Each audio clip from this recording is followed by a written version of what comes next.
Hello everybody, I'm back out in the shop again for round two. We had our guests over, we had a wonderful lunch. They had some other engagements, so they took off to do their thing, and we really have no plans for the rest of the day, so I'm hitting the shop again. I'm going to take a little break from the lathe. I haven't had time to do the research yet, but I'm going to take a little break from the lathe, and I think I may try to turn something or just experiment with some of this stuff I've got on my, my bench over here. So not sure exactly what I'll do 100%, but I will keep you guys updated along the way. Well, guys, I've been really goofing around, having a pretty good time. The other day when my buddy was over, I took a mahogany blank, and I usually say, okay, here's how you do it. You put your tube on here, you draw a line. Then I hand him his tube, and I hand him the blank. Now you draw, you do this half, and then I cut my half. Then I have him cut his half, and then I turn my half, drill it, whatever.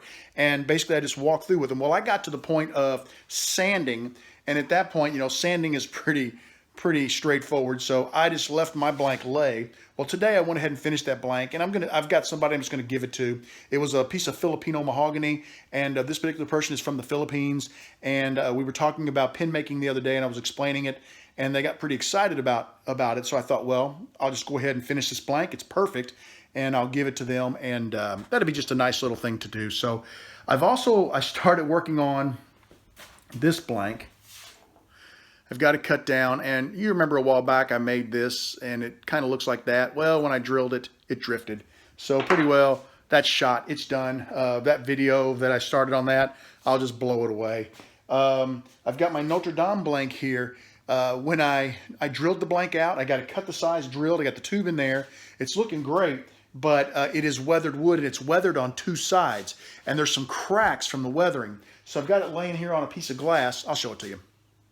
I've just got it laying here on this piece of glass, and I keep filling this crack. And the other one on the other side, I've filled pretty well. But I'm just filling this crack and letting the glue just sort of soak in and dry in an effort to lock these fibers together so I can get a nice clean turn on this blank. I don't want it to blow apart in turning.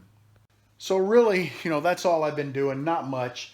I don't exactly know what to do while I'm waiting on that blank to dry. I need to find something else to keep me occupied. Oh, I have actually got something else, but the glass is tied up, which kind of stinks. But let me show you this other thing I've been working on. This is that blank made out of all those little tiny triangles of wood I've just been cutting off. It still needs to be finished glued together. I've got multiple pieces, and I had to make one extra section that's going to go in there. But I should be able to turn that into somewhat of a circle.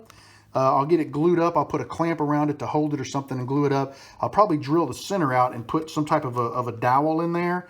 And then we'll see what we can turn that into. I'm just playing. It's a bunch of scrap garbage wood, and I just thought I would have some fun and see what I could do. So we'll see how it turns out. Beyond that, I don't know what else I'm going to do tonight. I'm just, I really have no plans. I'm just kind of taking it easy and enjoying a little time in the shop. So if something else comes up and I do something different, you'll be the first to know.